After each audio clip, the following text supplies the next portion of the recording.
سب سے پہلے تو چیئرپرسن صاحبہ، کل رات کو جو مسجد اقصیٰ پہ اسرائیلی فورسز کی طرف سے تشدد کیا گیا اور جو مسلمان عبادت کر رہے تھے، بچوں پہ اور خواتین پہ جس قسم کا اٹیک اور وائلنس کیا گیا مسجد اقصیٰ میں اسرائیلی فورسز کی جانب سے، اس کی میں بھرپور مذمت کرتی ہوں، اور اس ایوان کے توسط سے میں سمجھتی ہوں پوری ایوان اس پہ متفق ہے،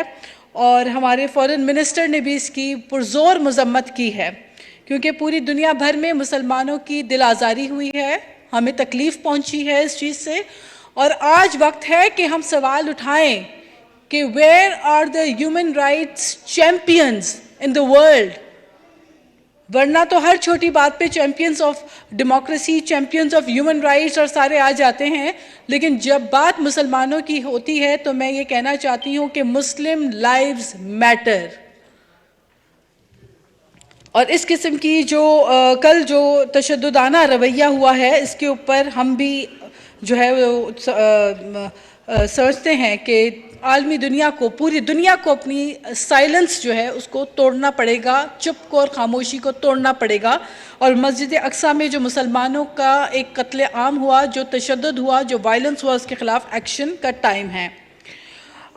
جی میں بات کرنا چاہ رہی ہوں اب کچھ ملکی معاملات کے اوپر۔ تو چیئرپرسن صاحبہ، کل 4 اپریل تھا، اور 4 اپریل جو ہے وہ کون نہیں جانتا کہ پاکستان میں جس طرح سے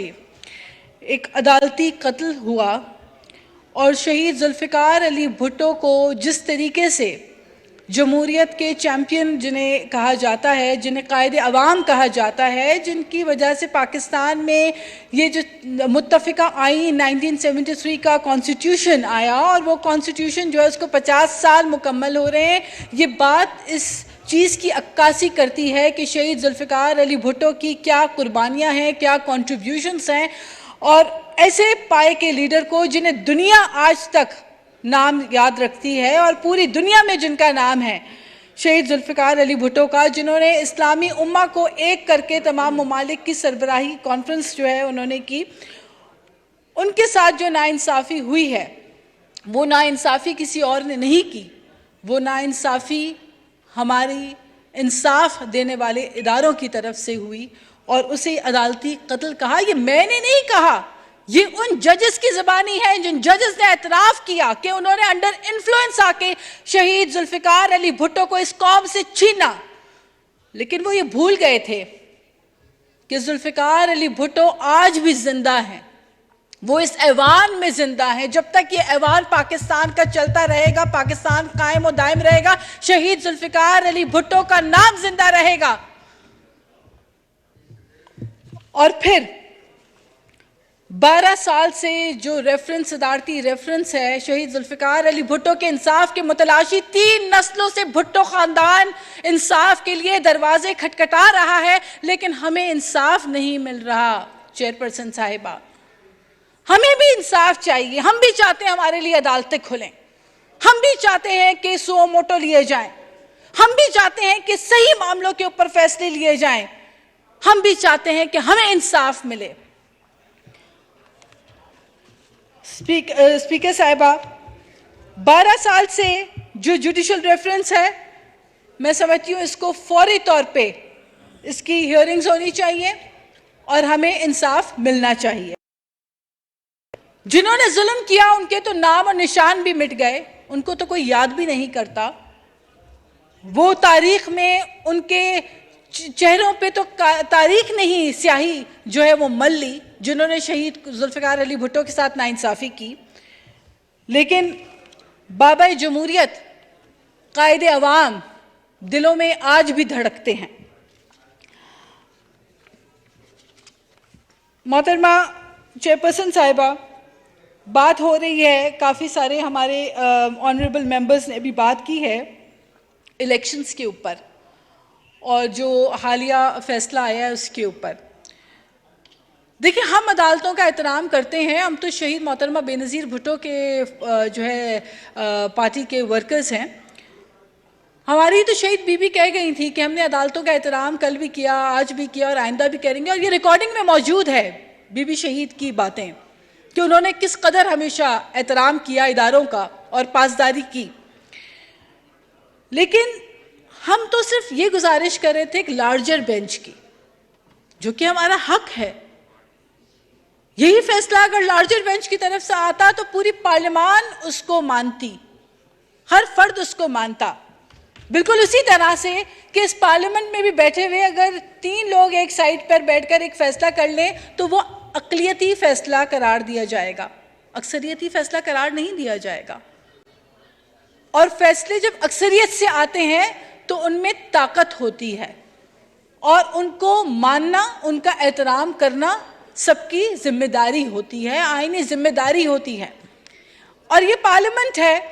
یہاں پہ آئین پاکستان کی پاسداری کرنے کے لیے ہم سب بیٹھے ہیں۔ مجھے یقین ہے کہ حکومت جو ہے وہ آئین کے ساتھ رہے گی اور آئین کے اوپر عمل درآمد کرے گی، اور جو قانون اجازت دیتا ہے، جو گنجائش قانون کی جانب سے ہمیں ملتی ہے، اسی کے اوپر عمل درآمد ہوگا۔ لیکن سوال اٹھتا ہے، سوال یہ اٹھتا ہے کہ ایک شخص جو کبھی امپائر کی انگلی کی بات کرتا ہے، جو کبھی ایک پیج کی بات کرتا ہے، وہ جو ایک لاڈلا شہزادہ ہے جس کی من مانی سے آن اور آف کا بٹن وہ کرتا ہے، وہ کہتا ہے کے پی کے میں اپنی ہی حکومت اپنی ہی مرضی سے ڈیزالو کر دیتا ہے۔ فرح گوگی کی کرپشن کی کہانیاں جب زد عام ہوتی ہیں، زبان زد عام ہوتی ہیں، اور کرپشن کے چرچے، ٹرانسفر، پوسٹنگ، پنجاب کی پور گورننس کی جب روداد سنائی دیتی ہے اور گونج آتی ہے، تو ایسے میں وہ اپنی پنجاب کی اسمبلی خود تحلیل کر دیتا ہے۔ وہ یہ بھول جاتا ہے کہ آج پاکستان جس معاشی بحران کو فیس کر رہا ہے، اس معاشی بحران میں دھکیلا اسی لاڈلے نے ہے پاکستان کو۔ اور پھر وہ یہ بھی بھول جاتا ہے کہ 1/3 پاکستان سیلاب کی زد میں ہے۔ ہم نے تو نہیں دیکھا ایک دن، میرے خیال نہیں کسی عوام میں بیٹھے ہوئے کسی شخص نے، کسی بھی عوام میں سے کسی نے عمران خان کو سیلاب زدگان کے ساتھ ہمدردی کرتے ہوئے یا ان کے ساتھ 2 منٹ کھڑے ہوتے ہوئے فوٹو شوٹ جو کر لیتے ہیں، سوشل میڈیا پہ چلا لیتے ہیں، وہی کر لیتے۔ ہمیں نظر نہیں آئے سیلاب زدگان کے ساتھ عمران خان اور ان کی جماعت اور ان کے جھتے نظر نہیں آئے۔ ہاں، جب ان کی عدالتوں کی پیشیاں ہوتی ہیں تو اس کے بعد جھتوں کو اعلان کر کے بلا دیا جاتا ہے اور زمان پارک کو ایک نو گو ایریا بنا دیا جاتا ہے۔ ہر غیر آئینی، ہر غیر قانونی کام کرنے کا اختیار صرف پاکستان میں اگر کسی کو تو ہے، وہ ایک لاڈلے کو ہے، اور یہ لاڈلا پنا مزید نہیں چل سکتا، کیونکہ پاکستان آئین پاکستان کے حساب سے چلے گا، اور آئین پاکستان میں کسی لاڈلے کی کوئی گنجائش نہیں ہے۔ محترمہ اسپیکر صاحبہ، چیئرپرسن صاحبہ، بات یہ ہے کہ اس ملک کو جتنا نقصان، جتنی ایک فیشزم کی سوچ، جتنی پولرائزیشن، جتنی نفرت اور ہیٹ کی سیاست میں دھکیلا گیا ہے، میں نہیں سمجھتی کہ یہ کوئی ان پلانڈ طریقہ ہے۔ یہ ایک منظم انداز سے کیا گیا ہے، اور آپ دیکھ رہے ہیں کہ اس کے اثرات جو ہے وہ ہمارے ٹرکل ڈاؤن ایفیکٹ جو ہے وہ عام عوام تک اس کے اثرات جا رہے ہیں۔ آج مشکل وقت ہے، ڈالنے والی جماعت اس پارلیمنٹ سے باہر بیٹھی ہوئی ہے۔ اس مشکل میں دھکیلنے والی سیاسی جماعت جو ہے وہ یہ کہتی ہے کہ اگر حکومت میں وہ نہیں تو وہ پارلیمنٹ کو بھی نہیں مانیں گے۔ اس معاشی مشکل میں دھکیلنے والی جماعت، جس کو میں سیاسی جماعت بھی اب نہیں سمجھتی، وہ یہ سمجھتی ہے کہ وہ اگر وزیر اعظم نہیں تو کوئی وزیر اعظم نہیں ہوگا۔ وہ یہ سمجھتے ہیں کہ فیصلہ اگر ان کے حق میں نہ آئے تو وہ فیصلے کو روم ڈالیں گے۔ وہ یہ سمجھتے ہیں کہ وہ جھتے لے کے عدالتوں کے باہر جائیں گے، حملہ آور ہوں گے تو وہ اپنی مرضی کے من مانی فیصلے انفلوئنس کرانے میں کامیاب ہوں گے۔ لیکن آنریبل چیئرپرسن صاحبہ، اس تاثر کو ختم کرنے کا وقت آ گیا ہے، کیونکہ پاکستان میں ٹالرنس کی سیاست کی ضرورت ہے، پاکستان کو استحکام کی ضرورت ہے، پاکستان کو معاشی استحکام کی ضرورت ہے، پاکستان کو آگے بڑھنے کی ضرورت ہے۔ پاکستان کو ڈیولپمنٹ کی ضرورت ہے، اور ان تمام چیزوں کے لیے ہمیں متحد ہو کے یکجہتی کے ساتھ پاکستان کو آگے بڑھانا پڑے گا۔ ہمیں اس کو قائد اعظم کا پاکستان بنانا ہے، ہمیں اس کو ذوالفقار علی بھٹو شہید کا پاکستان بنانا ہے، ہمیں اس کو بہادر لیڈروں کا پاکستان بنانا ہے جو اپنی جان ہتھیلی پہ رکھ کے پھانسی کے پھندے کو بھی چوم لیتے ہیں، نقاب اوڑھ کے جو ہے وہ عدالتوں میں نہیں جاتے۔ ہمیں اسے بہادر شیروں کا پاکستان بنانا ہے۔ آنریبل اسپیکر صاحبہ، باتیں تو بہت ہیں، لیکن میں سمجھتی ہوں کہ جو فیصلے ہیں، عدالتی جو فیصلے کیے جاتے ہیں، اس کے لیے انگریزی میں کہاوت ہے کہ the worst form of injustice is pretended justice. The worst form of injustice is pretended justice. اگر آپ پریٹینڈ کر رہے ہوں کہ آپ انصاف کر رہے ہیں اور آپ نہیں کر رہے انصاف، تو اس سے بڑی ناانصافی کوئی نہیں ہو سکتی۔ اور اس تکلیف کو ہم نے سہا ہے، اس تکلیف کو ایک جیالہ ہی جان سکتا ہے۔ آج بھی جب 4 اپریل کا دن آتا ہے تو ہر آنکھ اشکبار ہوتا ہے، ہر دل دکھی ہوتا ہے۔ آج بھی عوام، پاکستان کی عوام ذوالفقار علی بھٹو شہید کا غم جو ہے اس کو نہیں بھولی ہے، کیونکہ ہمیں پتہ ہے